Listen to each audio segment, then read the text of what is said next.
you seeing the screen? No? Yeah. Yes, sir. Okay. Yes, sir. So the turbulent flows look like this. Okay. The turbulent flows looks like this. Uh,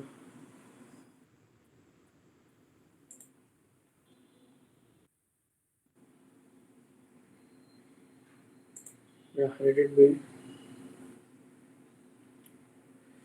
Okay, so if you look into it, as I just told you in the last class, laminar flow is a well-ordered flow, correct? And is characterized by fluid layers sliding one over the other.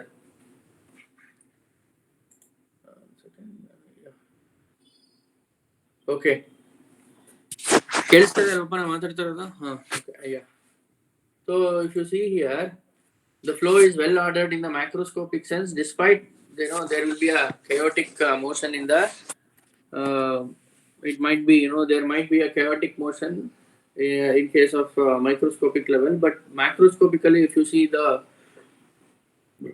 laminar flows, it will be a well organized flow, whereas turbulent flow on the other hand is a very chaotic in nature, as you all have seen in your in our daily lives and all. If you see any turbulent flow, the air coming from the fan, etc., or whatever the fluid flow or the exhaust gas coming out of the vehicles, so all those things you can try to model or try to group it into a turbulent flow. So that is what it is. Turbulent flow is on the other hand is a very chaotic at microscopic level also. You forget about microscopic level. At macroscopic level itself, it is very chaotic in nature.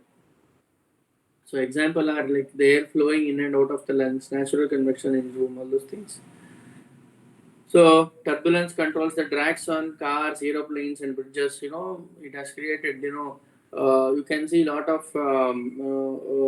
whenever there is like huge storm coming out. It will be in turbulent. It can be modeled as a turbulent flows. So it dictates the weather through its influence on large scale atmospheric and ocean flows. You can see that the formation of clouds and the kind of tornado that occurs. All those things can be modeled can be grouped into turbulent flows. Correct. So even you can give an example of solar flares are a manifestation of turbulence. Okay, since they are triggered by vigorous motion of sun. So all these things we can give an example for turbulent flows. Retapa. So basically, I told you, how do we define turbulent flows? It's very unsteady, irregular, which will transfer the quantities like mass, momentum, fluctuate in time. So how we can identify it? Identifiable swirling patterns characterize turbulent eddies. We will call such swirling patterns as eddies. Enhanced mixing, because it will be completely in rotation, vorticity will be there. There will be enhanced mixing. Fluid properties and velocity exhibit random variations. Correct. Statistical exhibit random variations. It is so if you observe any property, if you try to monitor any property of the turbulent flows, it will not be constant. It will be keep on varying with respect to time. Correct. So we need statistical averaging rules in order to model such constantly varying properties. Correct. So this characteristic allows for turbulence modeling. So that is why we need to go for turbulence modeling by using statistical averaging techniques. Contains wide range of turbulent eddies. What do you mean by this? If you see, there will be a small whirling patterns. Also, there will be a big eddy structures. So it varies from scales also with respect to time. Also with respect to time, that small eddies grow and become large, and large eddies grow down to a smaller eddy. So larger eddies will be converting to small, smaller eddies will be converting to large. Correct. There will be scales difference also with respect to time. The scales also will be varying. So it is some kind of like varying in both space as well as time, and also with respect to the size of the eddies. So large eddies derive energy from the mean flow. So whenever there is a mean flow is there, from that one big eddy forms, and from that big eddy it divides into two smaller eddies. Again, those two smaller eddies try to generate another two smaller eddies, like something like your nuclear fusion. like one molecule hits and it becomes two molecules, again two molecules will become into three, four, like that. It's something like that kind of structure starts forming in the turbulent flows. In the smallest eddies, turbulent energy is converted into internal energy by viscous dissipation. So as the bigger eddies try to divide it into smaller eddies, and finally the smallest eddy will try to vanish at the wall, because near the wall viscous dissipation will be large. Okay, Napa? Near the wall the viscous dissipation will be large. So physics of turbulence, as I told in the last class, you try to put a probe in A and B. A is a laminar region where you can see in between here. You can see here there is a transition region here, and here it is completely turbulent. So what do you expect when you try to monitor the uh, velocity response? So you can see at point A, the velocity is a very constant line. That means with respect to time, if you try to plot it, velocity, there is no change in velocity, correct? It is just constant. Whereas if you try to study u at b, that is when I try to study the velocity behavior at b, you can see there is a variation of velocity with respect to time. So this is how the pattern of velocity looks like in the region of turbulent flows, correct? So basically, you can give the example like you have a ball and try to leave it at this parabolic thing, keeps on oscillating, and it tries to settle down after some time. Correct. So that is what it. Such system is what is called as stable. Whereas in turbulence, it is not. We don't know at what. If a small displacement, even if you are small, if you leave a small displacement to that ball, and if it, we don't know when it is going to come back and become to stable, that is what is called as system is unstable. So this turbulent flows will be a very very highly unstable behavior. So you can see this is not a cigarette for your kind information. This is agarbatti, okay, smoke generating thing. So you can observe it. Now we all have done in our childhoods, and when you try to observe the smoke coming out of agarbatti, up to certain length, the flow will be laminar. Afterwards, a chaotic behavior starts. Correct? See, if you try to study, you can study turbulence in our real life itself. You need not have to come to class only. Okay? You have to come to class just to understand how you should see the physics. I can tell you. See, informations are available, na? Tons of informations available. Why you have to come to class? Okay, in the class you should know how you should read, or for example, which material to read, or how you should start and how you should read. That perspective you can get it, I feel. See, in future, maybe now only, all the informations are available in the net. Why you have to come to class, college? Don't tell that for attendance. Now attendance also not strict. We are not making anything strict, correct? So you have to come to, maybe I feel in future the classes will be should be more effective too. Even though you have information, you have to come to class, because that perspective you need to understand. Okay, how you have to study, in what angle you have to understand, and uh, maybe that is what attracts the students, I feel. Okay, so you can see in the agarbatti also, up to certain length there is the flow is becoming laminar, and then it becomes chaotic in nature. So this is what you can give transition to turbulence. You can see there after some line it is started becoming turbulent. So characteristics of turbulent flow, as I told in the last class: irregularity, diffusivity, large Reynolds number, three-dimensional vorticity fluctuation, dissipation, continuum. Turbulent flows are flow phenomena. It is not a fluid phenomena. That means a particular fluid, if you take, only that particular fluid will undergo turbulence. No, it is not like that. It is only because of the flow which the turbulence is being active. The way the flow is happening because of large Reynolds number, all those things. So basically, who is the person who is like responsible for us, responsible to help us, who has helped us to classify the flows into turbulent and laminar is Osborne Reynolds. You should thank him. You have studied complete heat transfer and CFD and most of the things. Yes, he is the person who started this. So he conducted an experiment in 1883. See, you just go and read all the, you have studied boundary layer. No? It started with Prandtl. I think I've told you the story. First started with Prandtl, and then comes Blasius. Blasius was a student of Prandtl. And for your kind information, Blasius married Prandtl's daughter. Okay, just go and read it. So his entire thesis was related to boundary layer. You know, finding the solution for a boundary layer thickness. Whose Prandtl's PhD thesis was completely into formulating, like obtaining the expression, the exact solution for boundary layer thickness. So it was his completely PhD thesis. So he was both Paul Hawson and Blasius were students of Prandtl. So Paul Hawson went into formation of thermal boundary layer thickness. Blasius formed the exact solution for boundary layer thickness, that is hydrodynamic boundary layer thickness. They both are those two students are those both are students of Prandtl. Prandtl is the one who is the father of boundary layer concept. So he told that, see, some point of time science was at dead end, especially this fluid flow and fluid dynamics, because the entire thing was viscous. So how do you handle this viscous property? He told that, see, don't worry about viscous thing. Only up to certain height, this viscous effect are very predominant. That is near the wall up to that thickness, whatever that we call boundary layer thickness. Only at that region you need to worry about this viscous effects. After that, viscous effects are not at all important. You can try to model it like a incompressible inviscid, like you can try to take it only at that small layer. You need to worry about this viscous effect. He is the one who tried to give the concept of boundary layer. So any fluid flow for that matter, you have a boundary layer. Only at that layer you need to worry about viscous effects.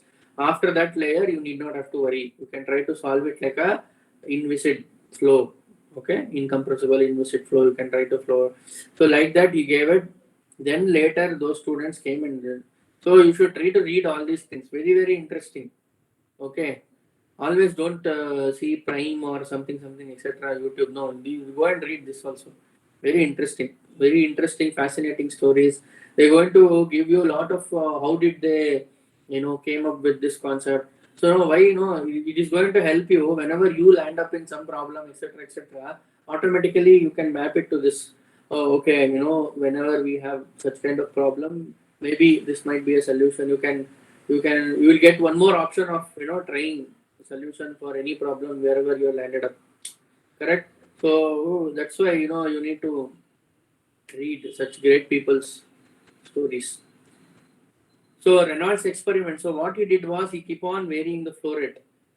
So he observed that after certain flow rate, there he started observing some sort of instabilities in the flow. He started experiencing the instabilities in the flow, and after once he again he increased it, he started finding that a kind of instability or kind of vorticity or a lot of variations he started observing in the flow. So he actually uh, finalized that it is not only the fluid behavior or not only the flow behavior which is responsible for this transition from laminar to turbulent. It is what is that inertia by viscous force, that is rho u l by nu. Here if you see, you have a fluid property, you have a flow property as well as geometrical property. So combinedly is what responsible for converting the flow from laminar to turbulent. Then he tried to give all these things. You have seen that it is Reynolds number 5 to 10 to the power of 5 for external flows, and 2000 for internal flows. All those things we have seen. In natural convection it is that is Greshoff's number and Prandtl number is what matters. A lot all these things are studied. So turbulent flow structures, if you see we have what is called as bigger eddies and smaller eddies. As I told you, if you see here, there is a bigger eddy, okay, which is starting from the mean flow. From here it starts bigger eddies.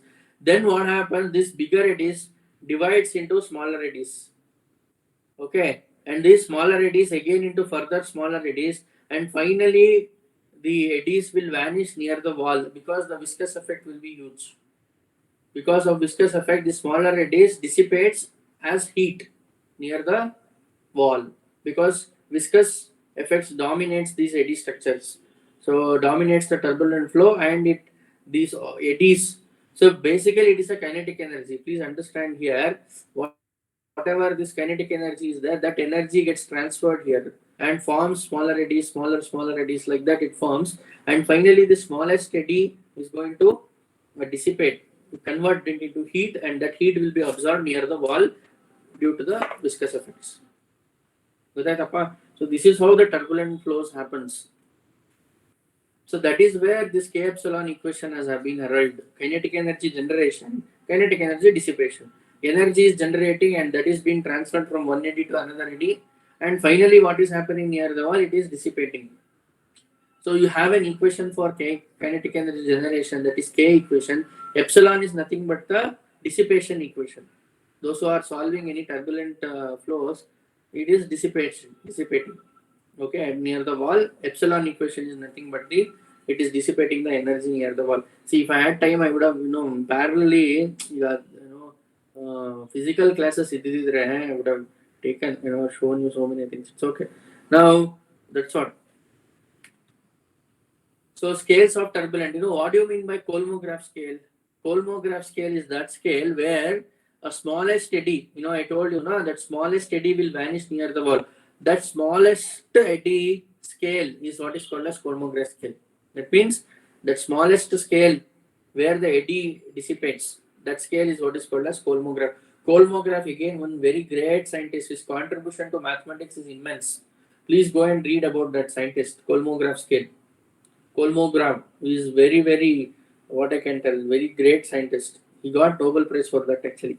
So Kolmogorov scale, he is a mathematician actually. He's not a heat transfer specialist or fluid mechanics person. He is basically a mathematician. His thing into his contribution towards what I can tell towards the statistical thermodynamics, statistical mathematics, all those things was immense actually. That concept you are using it here. Okay. So characterize smallest scale concentration. That means I told you bigger eddies will be there, then smaller, then smaller, then smaller. So the smallest eddy after which there is no eddy which is going to dissipate. The smallest eddy scale is what is called as Kolmogorov scale. So that is required whenever you want to model the turbulent flows because that is the smallest eddy you want to capture. Whenever you are meshing in CFD, you need to first find out that smallest scale. What is the smallest scale that you are getting? Your mesh cell size. That first cell size should be of that scale. Otherwise, you can't capture any eddy. If you want to capture eddy in CFD, that is using software, you have to mesh it to that scale. If you don't scale it now, if you try to make it bigger scale, you can't capture it.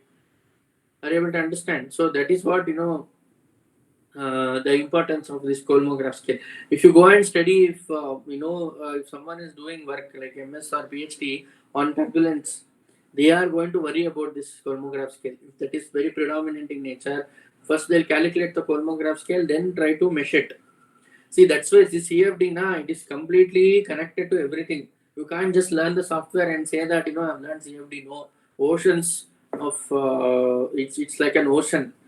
Suppose say if you are solving a turbulence, you need to know all these things. Y plus value, Kolmogorov scale, many things you need to know.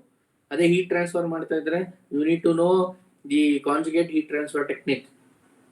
What is where the heat transfer is happening, what sort of boundary condition you need to give. After reading so much things, then only you should go for meshing. Because simply if you mesh, it's going to give some color image, how do you know it is right or wrong? So CFD is something like it's a combination of so many things where you can't just simply learn some tools into that and say, I know CFD. No, you can't. Okay, so please keep on reading so many things. Heat transfer, fluid mechanics. First, go and read the basics. First, become pakka in that and then come to software, try to simulate. If you want to simulate any physics, first you should know the physics. Properly know the physics. Don't go away if you see a lot of mathematics. No, see, we are engineers. We should love mathematics. If we don't love mathematics, who will love mathematics? So we are the engineers who will give the validation, who will give the justification through mathematics. So mathematics is a part and parcel of engineer, should be a part and parcel of engineer. See, common man seeing some physics, we seeing from, what is the difference? So as an engineer, I'll tell you, if you're seeing some physics, automatically partial differential equation should come into your mind. That is the level, in which you should love the physics and love the mathematics. If you're seeing a heat transfer, or if you're seeing a boiling, you all will make coffee, no? I don't know whether you will make or your mother will make coffee. So you should please go and help your mother. See, that is also one of the thing. Don't think that I should not go to the kitchen. No, see, you can learn so much of physics, so much of heat transfer and CFD in kitchen. See, you just do coffee. What is that we will do? We'll try to heat the water, no, boil the water. You just put a camera and try to take a image. Try to take a slow motion video in the for when the water is boiling. Huh? So what is that you need to know? Observe is whenever you are doing coffee, when the water is boiling, you understand. You try to see that how the bubbles are forming, how from the flat plate, how the bubbles it is forming. So you can study boiling and heat transfer there. Okay, so science is everywhere. Only you need eyes to see it. Your way of mindset. Okay, so scales of turbulent. There is a saying that big worlds have little worlds that feed on their velocity, and little worlds have lesser worlds, and so on viscosity. Okay, that's what I told. Now, initially, kinetic energy is the one which drives that. Bigger it is to smaller. Then finally, viscosity is the one which is going to what is that? Feed on. Viscosity is the one where the eddies will dissipate. Okay, this I don't want to discuss now. Already, I have. Okay. This I have done. No. So in the last class, we try to do this. That is averaging thing. U is equal to U bar. All those things. I'm averaging. So these are all the rules of averaging, students. Okay. So see here, F bar of bar is equal to F bar. All those things. So these are the rules of averaging. If you see any mathematics, statistical thing, averaging, if you give, you can get this. You have, if you are very much interested, sir, ಇದು ಹೆಂಗ್ ಬಂದು ಸುಮ್ಮನೆ ಹೇಳ್ತಿದ್ರೆ go, there are derivations for this, which we don't want now. For time being, we don't want. If you are interested, go and see the derivations. And it is common sense, you can use it. ಯಾರ್ದೋ mic on ಆಗಿದೆಪ್ಪ, just see, please switch off the mic. Okay, rules of averaging. Following Reynolds decomposition, you can see we'll try to replace U is equal to U bar plus U dash, V equal to V bar plus V dash, and W equals to W bar plus W dash, and so on. Right? So if you observe here, you can see U bar dash, U dash bar, etc. All these things. If you try to apply into this Navier-Stokes equation, correct? So what is this? RHS mu into del square mu. Dou square U by dou x square, all those things. That is what we did in the last class. No. So if you try to apply all these things using this, we are going to obtain this. Yes or no? U momentum or x momentum. X momentum equation, you can try to get in this form. So if you see here, so if you observe here, see, this is what we are getting it. Minus rho into dou square U dash square bar, dou by U dash V dash bar, dou by dou Z U dash W dash bar. So this is what we are getting. So similarly for y and z momentum equation, we are going to get it. This is what we have done in the last class. Yes or no? Now if you observe here, U dash V dash, U V V, like U V W. If you try to put it in a matrix form, if you observe here, this is what called as Reynolds stress tensor. So an extra term is coming here. If you observe here, this is what can be grouped as Reynolds stresses. Are you able to understand? So this is what is called as Reynolds stress terms, where if you observe here, sigma xx is nothing but minus rho U dash bar. Similarly, tau yx is what? Minus rho U dash. So this is with respect to the normal stresses. Normal stress in the sense, whatever the stress that exists, that arise because of normal fluid flow. Andre Navier-Stokes equation ali, we used to get sigma xx. No, with respect to that, we have one more stress terms. That means one more group of stress terms. That is called as Reynolds stress tensor. This is also known as apparent stresses or turbulent flow, Reynolds stresses or turbulent shear stresses. We can call this by using, see, this is with respect to the actual stresses. That means when we derive that Navier-Stokes equation, we used to get that viscous stresses. No, with respect to that normal viscous stresses, we have this Reynolds stresses. Because of turbulence, it has been erased. ಗೊತ್ತಾಯ್ತಪ್ಪ? So now what is that? Our goal is to model that. How do we do it? See, if it is tau xx, we can just write it mu into dou u by dou y. But here we have to model it. What is that? Eddy viscosity model. So it has been modeled as mu t into dou u bar by dou y. What is this mu t? As I told you in the last class, it has been modeled as turbulent viscosity, or it is also called as eddy viscosity. Okay, so now the expressions for shear stress, two-dimensional flow. So if it is two-dimensional flow, you can see here laminar gotalvapa tau L antandreno, it is a laminar. So laminar is modeled as rho v dou u bar by dou y. I don't think so you have doubt for this. Where mu is kinematic viscosity is mu by rho get cancels. So it is basically mu into dou u bar by dou y. Okay. Now what is turbulent viscosity? It is mu t, where it is nothing but kinematic viscosity. Dou u bar by dou y, which I can write it as rho into kinematic viscosity. There is mu t dou u bar by dou y. Okay. Have you able to understand now? Now in case of Rand's equation. So basically what is this? This is called as Rand's equation. Please understand. Correct, Appa? This is what is called as Rand's equation. What is Rand's? Yesterday we derived Reynolds average, Navier-Stokes equation. Now the total shear stress in the turbulent flow is tau L plus tau turbulent. That is tau laminar plus tau turbulent flow. So you can try to group it as rho into nu plus nu t into dou u bar by dou y. Okay, not v, dou y. So you can see now the equation becomes, how the equation will become u bar into dou u bar by dou x plus v bar into dou u bar by dou y minus 1 by rho dou p bar by dou x plus dou by dou y into kinematic viscosity. This is nu into dou u bar minus u dash v dash. This is what the case is. Now it can be written as, in the place of u dash v dash, we can try to write it like this: v into vt. So this is also the thing, no? So v plus vt into dou u bar by dou y. So this is being replaced. What is this? Minus u dash v dash bar is replaced with what? Rho ut dou u bar by dou y. So this can be written in this form. Are you able to understand? So the y momentum equation similarly can be written in this form. V bar baratasta. Now what is called as Prandtl mixing length. So what is this Prandtl mixing length? See, the whole concept here is, how do we model this? How do we know this? We don't know Vt, kinematic nu t and dou v bar by dou y. How do we understand this? So in order to understand this, Prandtl gave Prandtl mixing length hypothesis. So let me just try to explain you that. Okay, let me share the screen here.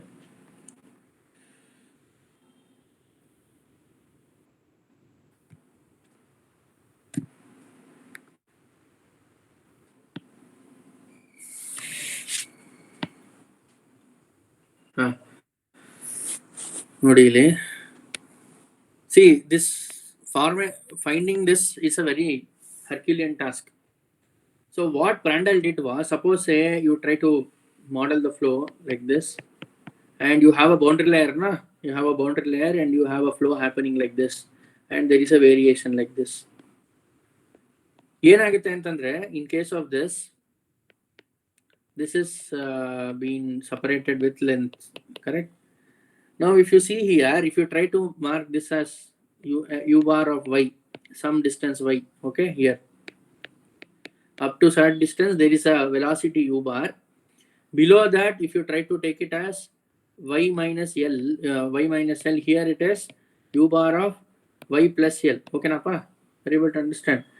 So what is going to happen in turbulent flows is, there is an exchange of energy happening to and fro.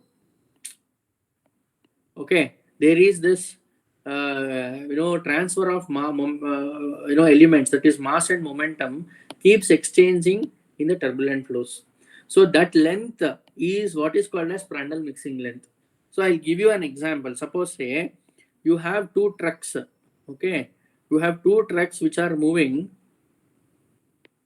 parallelly, okay, with each other. Now understand that there are, like, small bricks. You all have seen, which is carrying a bricks, truck or a lorry which is carrying a bricks, is being moving. I'll just give you an example to understand what is Prandtl mixing length. Please understand very carefully. So you have a lorry, okay. Two lorries are moving in a highway, which is carrying a bricks. Now the workers are here. What is that they are doing is, they are like exchanging the bricks. This guy is throwing the brick to him, and this guy is, and there are a lot of workers who are exchanging the bricks. That means the lorry is moving in the same direction with same speed. Now these guys are exchanging the bricks. They are catching. They are throwing this brick to this truck and this brick to this truck. Like this, they are exchanging. So that is how the energy transfer or mass transfer or momentum transfer will happen in case of turbulent flows. So if you try to model it like this, what is happening? This is coming here. So this is what is called as Prandtl mixing length. Are you able to understand? So this is what is called as Prandtl mixing length. So if you observe here, what is this Prandtl mixing length? If you want to, 1 second, I'll just try to.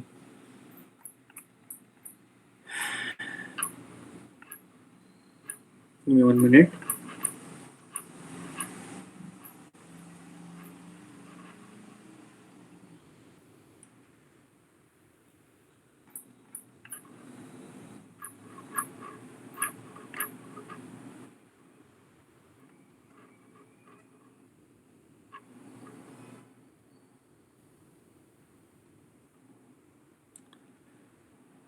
Okay, so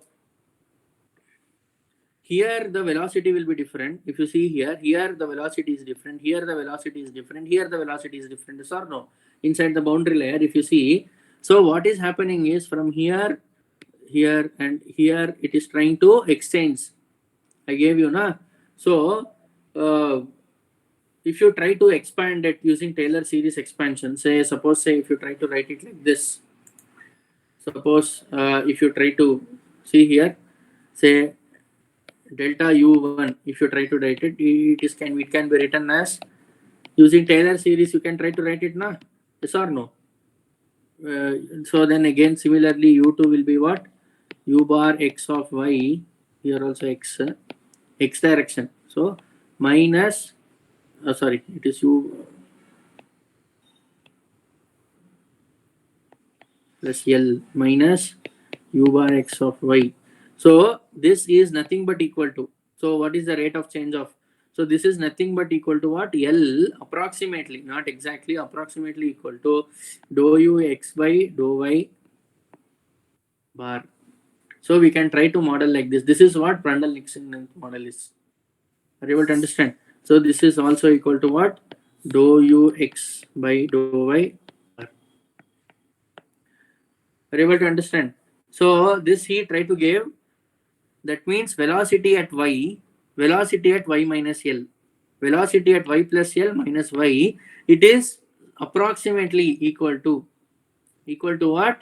Length, that is the mixing length. I told you, na, here, this mixing length times change of velocity. You can try to model it in this way.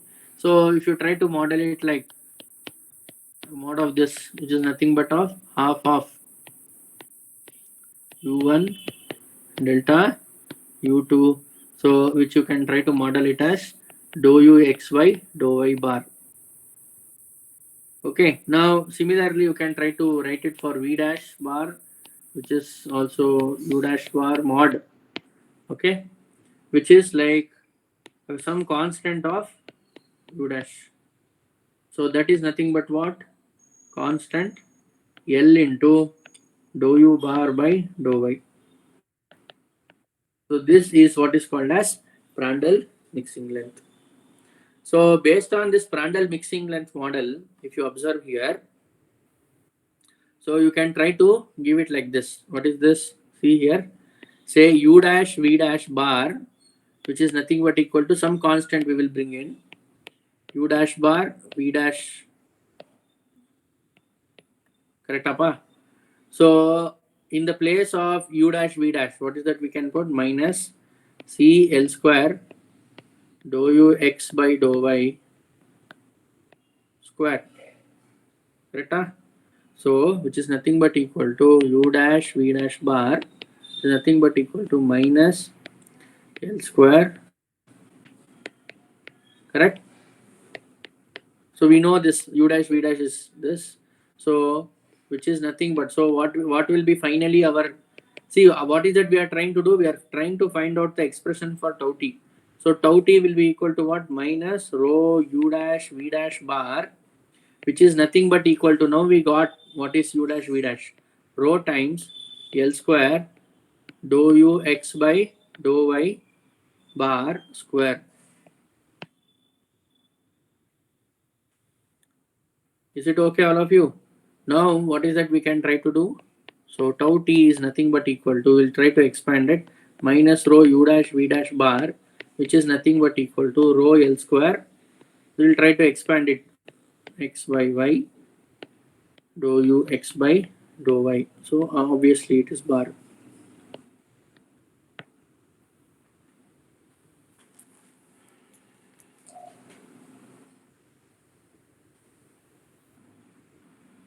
Okay, now this one you can try to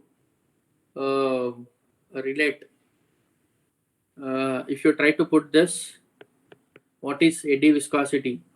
You can try to write it in this form. What is this? Mu t into dou u bar by dou y x. Where what is mu t?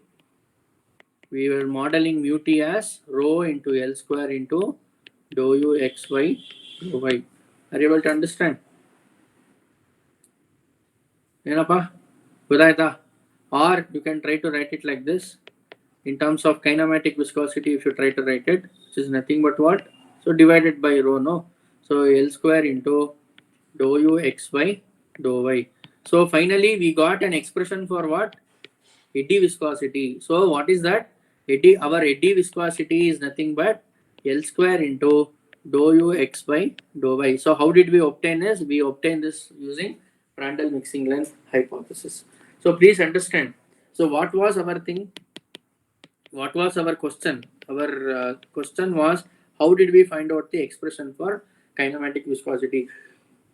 So we use this concept of mixing length hypothesis, where the energy expansion, and then we try to use the Taylor series expansion, and then we approximated to this, and then basically we obtained the expression for turbulent shear stress and finally turbulent viscosity. This is what you have to understand. Are you able to understand? So that is what is turbulent viscosity is all about. ಏನಪ್ಪ ಅರ್ಥ ಆಯ್ತಾ ಎಲ್ಲರಿಗೂ? So now we have what is called as what is this mixing length? Again, how do we find out this length? I told you that length, how do we? So still our problem is not resolved. Why? How to determine the value of L is what the question. No, you see here, we told that there is a mixing length L, but how do you find out this length? There is a curve like this. How do you take the distance? So that is where the von Karman came and tried to give one more approximation. What he gave is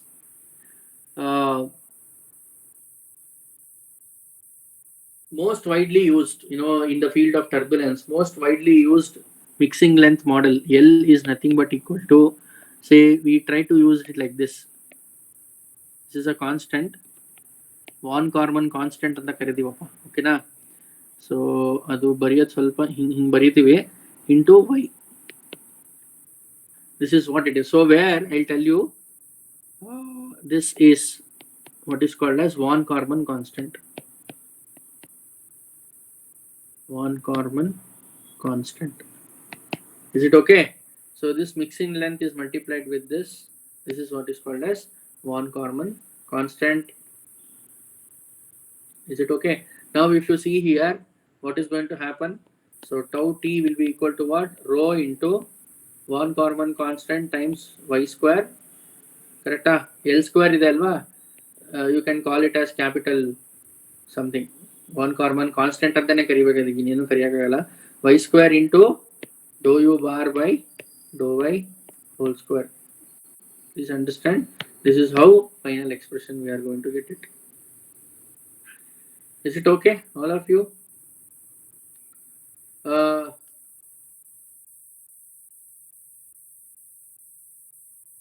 Yes, okay. sir. Yeah. So that is what we'll try to get it. Yes. So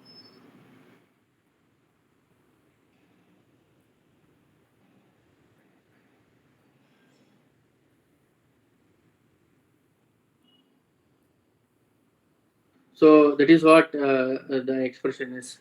Now I will try to share the screen with you guys.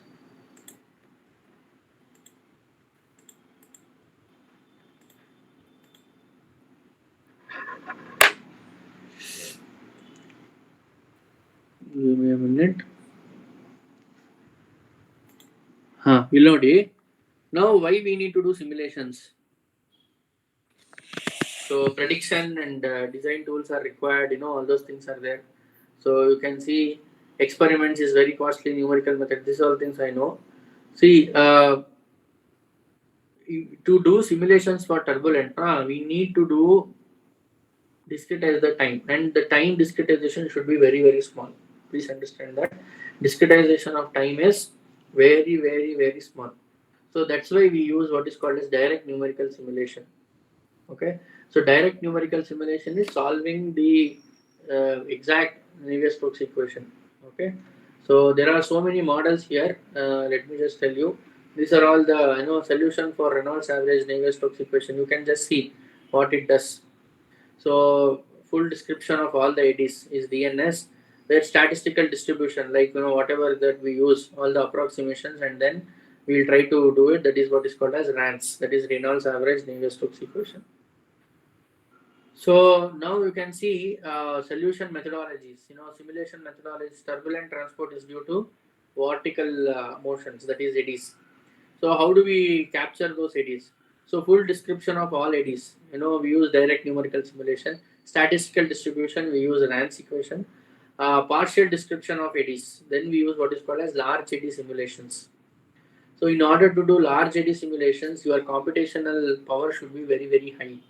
You can't use with a normal computer or laptop or do it. You need to go for what is called as rack servers and all to do it. So you can see here direct numerical. What are the features I've given here? Direct numerical simulations. Theoretically, all turbulent flows can be simulated by using numerically solving the full Navier-Stokes equations. Like say every single thing, try to divide it and use it. Try to solve the complete Navier-Stokes equation at every point. That is what is called as direct numerical simulation. Resolves the whole spectrum of scales. No modeling is required. But the cost is too prohibitive. No practical, not practical for industrial flows. You can't spend 2-3 months for this to solve it, or 1 week 10 days. Whereas large eddy simulations is solves the spatially averaged Navier-Stokes equation completely. Large eddies are directly resolved, but eddies smaller than the mesh are modeled. Eddies smaller than the mesh are modeled, should be modeled properly. Less expensive than DNS, but the amount of computational resources and efforts are still too large for most practical applications. But if you want a proper solution, then you have to go for DNS and LAS. LES at least. Suppose if you are modeling combustion or weather something, then you have to go for either DNS or LES. Otherwise, you can't get exact solution. So whereas Reynolds average Navier-Stokes equation will use lot of approximations, as I told you. Time average Navier-Stokes equation, all turbulent length scales are modeled in RANS. Various different models are available using RANS. As I told you, Prandtl mixing length, all those things. This is the most widely used approach for calculating industrial flows. So, Launder and Spalding. He is the one. They are the one who actually came up with K epsilon model. This is one more thing which has been established in 1972. As I told you, kinetic energy generation and dissipation. It's a two equation model. So two equation model, this is the model, you can just see here rho into dou k by dou t, rho into u ij, dou k by dou x is equal to all the stress systems here. So your k equation denotes kinetic energy generation and transfer, where this bottom equation here, this actually denotes what? Kinetic energy dissipation, where a lot of terms you can see dissipation terms that have been taken care. See, basically it starts with that Navier-Stokes equation only. Got it? From there only we have arrived all these things, where all these things are empirical constants. C epsilon 1, C epsilon 2, all these things are values. If you ask me, sir, how did we get this? These are all like empirical constants which has proven right because experimentally these values. So in order to balance RHS and LHS, they have come out with these constants. Okay, and experimentally also they have been modeled. So what are the disadvantages of two equation model? Anisotropy of normal Reynolds stress is not captured by Bosinic eddy viscosity concept. Highly strained flows, swirling flows, highly curved streamlines, close to wall failure due to thus approaching laminar flow. See what happens in laminar flow. No, even though the flows are very laminar, near the wall because of the viscous there will be sublaminar flows. Even though the flows are fully turbulent, near the wall there will be laminar flows. So what happens as it flows to the near the wall, it becomes laminar. The models will try to assume it as a laminar flow. But what happens? That distance, only thin vicinity laminar flow will be there. But it will try to approximate, larger distance from the wall as a laminar and try to model it as a laminar. But even though eddies will be present somewhere, means near that distance. So weak shear layer, all these things. Current trends in turbulent modeling. What is that? The first very famous thing is direct numerical simulations. So if you have a very high computational power, where if you have got access to Amazon servers or somewhere, etc., or if you are in IIC, IIT or somewhere, you can use DNS to solve it. Where it takes weeks or months sometimes to get the result. Large eddy simulations, then hybrid LES we have, near wall conventional RANs and away from. So they try to solve two different regions. Suppose say near the wall they try to use RANs and away from it they try to solve it LES like that. And you have what is called as parallel computing techniques. Okay, you have so many servers. Suppose say you have a wing where you want to model, you can divide the region near the wall, away from the wall, very slightly away from the wall. You can make a regions and try to solve the. You can allot the calculations for different servers. That is what is called as parallel computing. Okay, parallelly you can get the results where the computational time will be less in that case. Where for that you need to read, you need to study how to allocate that. That itself, you need to write a code. Where if you have graphics card is more, now you have what is called as GPGPUs. You can go and read it. Course you have, see again, you need to go for the how the course. Whenever that's why if you are a CFD expert, when you are buying a system, you will see all these details. You have number of cores. Suppose say if you take i7, maybe i7 has got some 8 to 10 cores. I feel okay, or might be more than that. But i5 has got like 8 cores, 10 to 12 cores in i7. So each course has GPGPUs. Like say if you can take one core as a brain, in that you have like partitions. No, like that number of cores denotes number of brains. If you have got number of cores, you have got number of brains. So when the calculation is there, you can allocate the calculations to different cores. Okay, so like that you can try to do it. So you need to learn the GPU coding, parallel computing, how to write the code for this and try to allocate the calculations for different computing servers. So we have one more model called as unsteady RANs, that is unsteady Reynolds average Navier-Stokes equation. Flow variables are solved for phase average field time scale of motions, non-linear RANs. You can see this is what LES is and this is what RANs is. LES is going to give a more realistic picture of the eddies, and URANs is going to give something like that, even though if it is not exactly equal to LES. So I think this is sufficient for you guys. One more thing, that y plus value I'll tell in the Monday's class. Monday will be the last class for me. I will be explaining there about simple. I have not talked about simple technique, lax Van technique, all those things. Predictor character approach. So that is the last class. Tomorrow I will be on. I'm having some class. I'm having some other commitment. I have to go there. So Monday will be the last theory class where I'm going to explain simple technique, lax Van technique, and all those techniques, and also y plus value. I'm going to take it for you. With that, I'll be completing CFD class. Enapa, is it okay, all of you? So I will be sharing this PDF with you guys. So with that, you can read it. So Monday will be the last class. Monday at maybe at 9 o'clock I'll be taking. Is it okay? 9 to 10 I'll finish it off. So that will be the last class. By that time I'll see that I'll be giving you the marks also. I feel third test marks, and I'll be assignment to deadline iruttappa. I'll announce in the class. Maybe try to keep it ready by Tuesday. Okay. So maybe next week we may have to finalize the marks. Okay. So any other doubt? Anything you want to discuss? Feel free to discuss. You can write to me also through mail or some WhatsApp something. I'll be available always. Even though after your classes also, I'll be always in the CAD/CAM lab. You can come for any doubts or anything. Okay. Okay. I think with that we'll conclude today's class. So try to read a lot more things. See, this is what maximum I can do. If I get more time, I could have done it in a very detailed way. Already I've taken 1 week after the last working day. Okay. And see, if I really want to do properly, I have to do it like this. I can't like, yeah, I could have given the notes and I could have said that read it, na. So that's the thing. If you want to do it properly, obviously extra time, extra classes I have to take. There is no other go because I need to do justice for the subject. For that subject, I need to do the justice. Otherwise, I can't. Okay, thank you all of you. So we'll meet on Monday. Monday will be the last class. Don't miss that class. So Monday I will talk about simple technique where you will be seeing all those things now.